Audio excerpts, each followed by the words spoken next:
Tayyib, sesuatu yang kilat. Kilat itu barakun, cepat.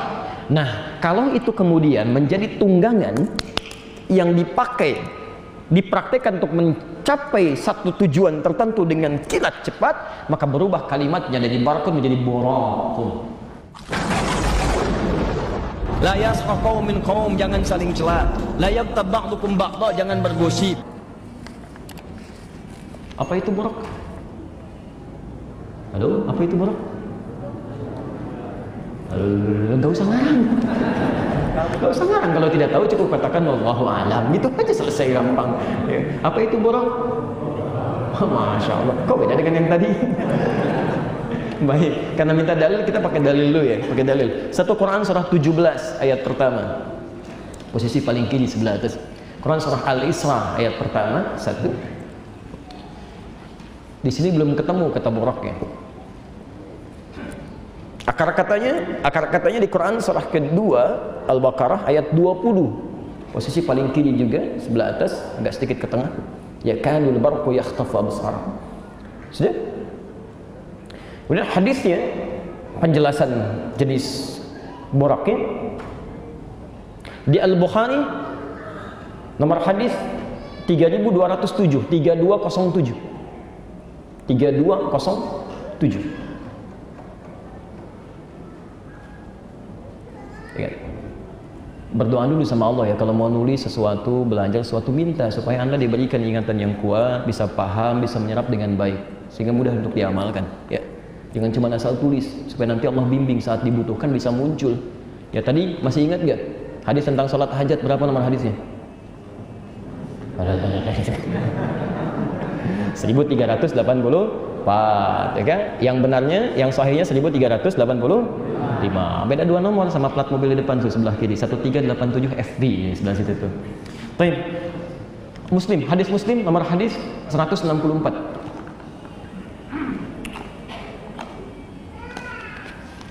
Sudah? Bismillah, kita jawab sekarang dengan dalilnya. Pertama kita ambil Al-Quran dulu tentang peristiwa borak, yang mesti ada peristiwa dulu. Kalau nggak ada peristiwa, bagaimana bisa muncul borak, gitu kan? Baik. Quran surah ke-17 Al-Isra ayat pertama. Bismillahirrahmanirrahim. Subhanalladzi asra bi'abdihi layla. Awas poinnya, layla minal masjidil haram ilal masjidil aqsa alladzi barakna hawlahu linuriyahu min ayatina innahu huwas sami'ul basir. Baik. Subhan. Fokus pada kalimat ini, subhan.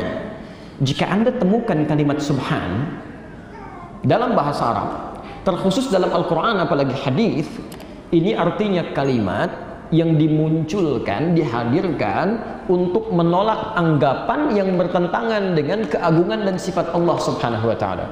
Jadi kalau ada orang-orang yang mengeluarkan kalimat yang tidak sesuai isinya dengan keagungan dan sifat Allah, maka Anda ucapkan subhanallah.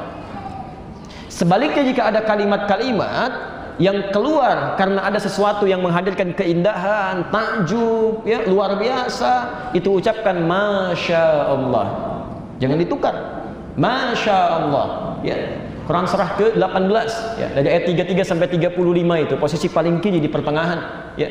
Walaula idh dakhalta jannataka qulta Masya Allah la quwwata illa billah.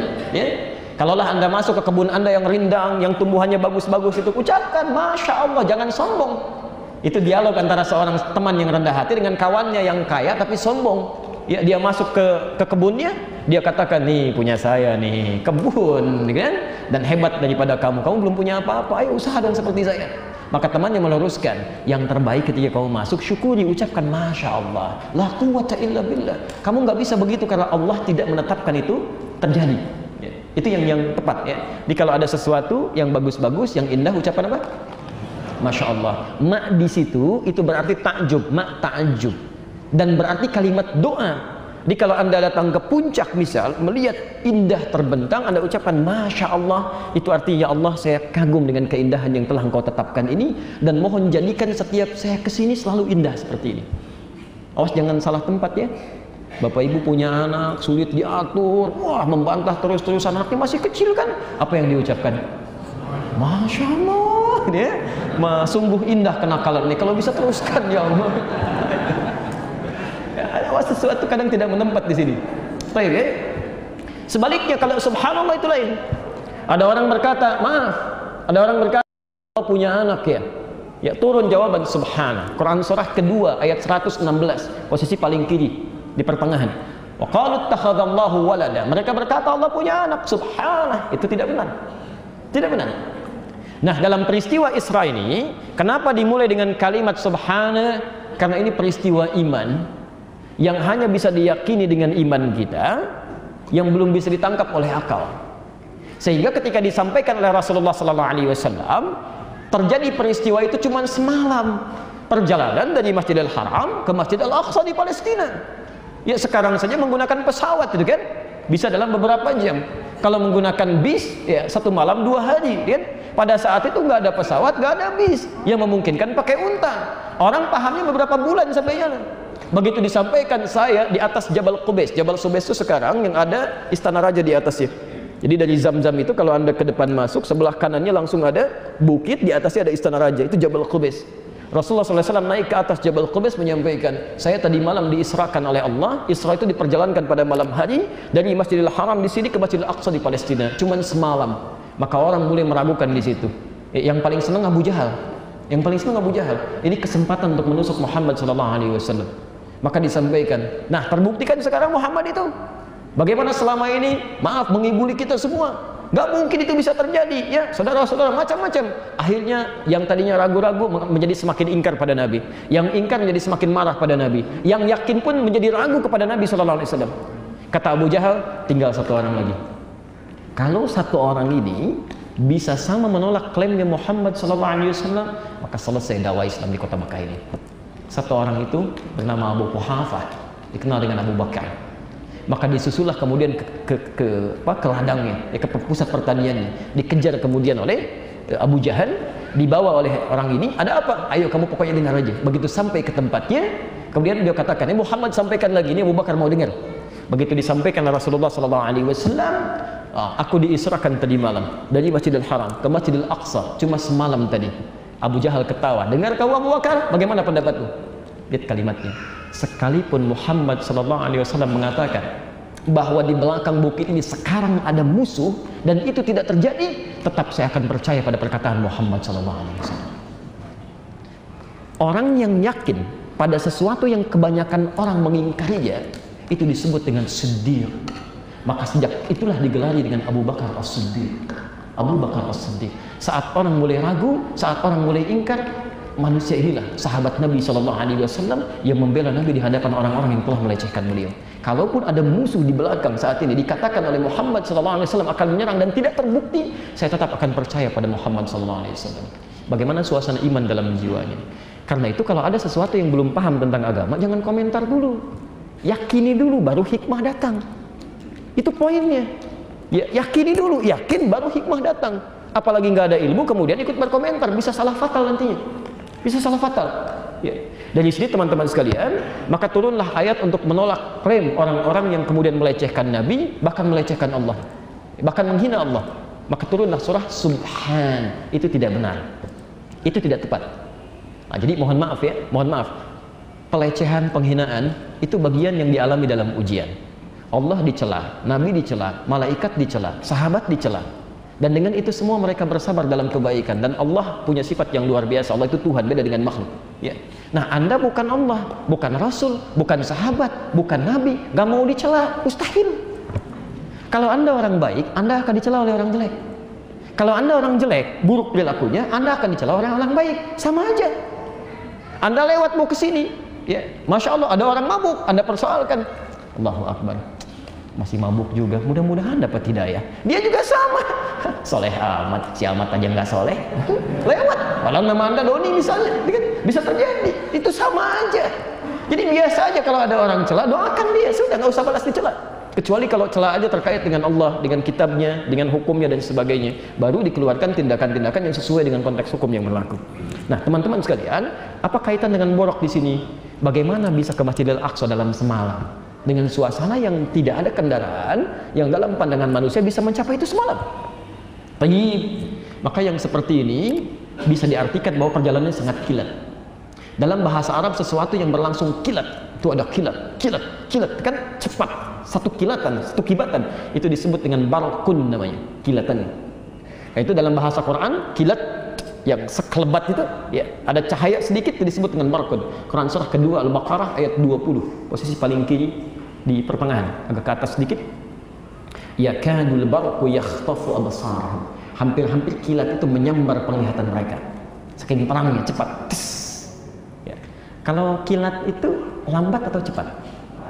Cepat. Nggak ada kilat slow motion. Balik lagi, nggak mungkin, pasti sekilat. Karena itu kalimatnya kilat. Ya, ya, kilat. Kalau menjadi berita jadi kilas, sekilas info. Ya, kalau peristiwa kilat, cepat. Tapi sesuatu yang kilat, kilat itu barakun, cepat. Nah, kalau itu kemudian menjadi tunggangan yang dipakai, dipraktekkan untuk mencapai satu tujuan tertentu dengan kilat cepat, maka berubah kalimatnya dari barakun menjadi borakun. Gak pakai borak, borakun. Ya. Saya mau Anda paham dulu dari sisi bahasanya bagaimana, itu kan? Turunannya seperti apa, baru, dan itu bersumber pada dalil. Nah, buruk seperti apa yang digambarkan dalam peristiwa Isra ataupun Mi'raj itu? Maka kita dengar keterangan Nabi SAW. Ya, di hadis riwayat Al-Bukhari, nomor hadis 3207, ditemukan juga di hadis Muslim, nomor hadis 164. Ya, Al-Bukhari, sini Muslim.